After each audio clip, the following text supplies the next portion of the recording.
बदला लेने में वो राहत नहीं जो माफ करने में राहत है, बोलने में वो राहत नहीं जो चुप रहने में राहत है।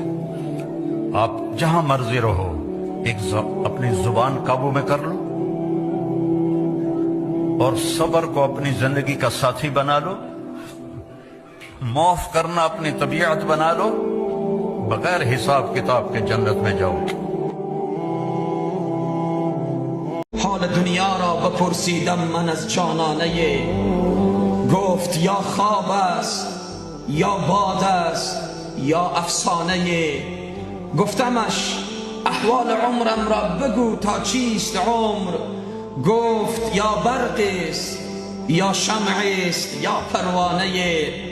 گفتمش اینها که میبینی چرا دل بسته اند، گفتمش اینها که میبینی چرا دل بسته اند، گفت یا خوابن یا مستن یا دیوانه.